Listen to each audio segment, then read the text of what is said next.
শান্ত খারো। তোর লগে মসজিদের বিষয়ে কিছু কথা আছে। মসজিদের? কোন মসজিদের? আমগো এলাকার মসজিদের বিষয়ে লগে করে মুয়াজ্জিন সাহেব লই আইছি। আসসালামু আলাইকুম। আমি কি করতে পারি ক? আমগো এলাকার মসজিদের ওযুখানার কাজ ধরছি। আমরা 3 জনে 2000 করে দিছি। কিছুটিয়া মহল্লাবাসী করতে লইছি, আর কিছুটিয়া শর্ট আছে, যে কারণে মুয়াজ্জিন সাহেব লইয়া তোর কাছে আইছি। এটা তো খুব ভালো উদ্যোগ। তোরা যেহেতু 2000 করে দিছস, আমি আর কম দিমু কি লিগা? আমিও 2000 টাকা দিয়ে দিমু না। মুয়াজ্জিন সাহেব, আপনি আমার সাথে একটু উপর আসেন।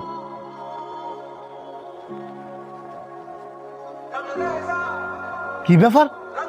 এত বড় রিজোর্টের মালিক হইয়া আঙ্গুর মতো মাত্র 2000 টাকা দিব? এই আসলে এর কাছে আইছি। আমি নিজেই তো অবাক, যে আল্লাহ শান্তর এত ধন সম্পদ দিল, সেই আল্লাহর করে দান করতে হেরা তো গিফট আমি। আল্লাহ হারে ধন সম্পদ দিছে ঠিক হই, কিন্তু মন দিছে না। এত টিয়া পয়সা তারপরেও মাত্র 2000 টাকা দিত, এটা তার কাছে আশা করিনি। মানুষ এমনই, জন এত টিয়া পয়সা না থাকে তখন কয় আমার কাছে টিয়া হইলে আমি মসজিদ 2 হাত খুলে দান করবো। আর জন এত টিয়া হয়ে জায়গা তখন হাত কাঁপে মসজিদ দান করতে। কারো বিষয় জানি না হোক কিংবা না জানি না হোক, মন্তব্য করা কিন্তু আল্লাহ পাক পছন্দ করেন না।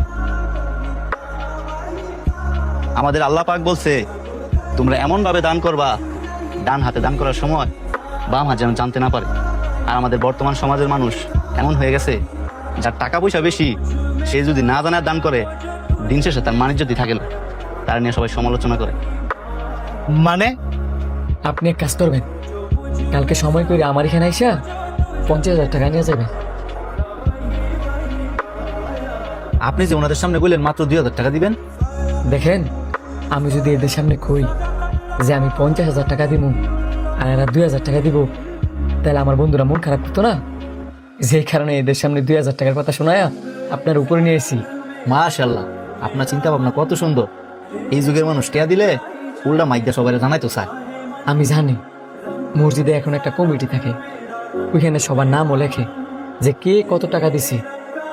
আমি আপনার কাছে এতটুকু আশা করব যে আপনি আমার ওই 50,000 টাকাটা না লেখায়া 2000 টাকাটা খাতায় লেখাইবেন।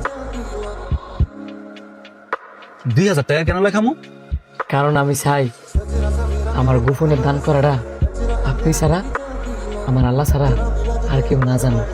ইনশাল্লাহ।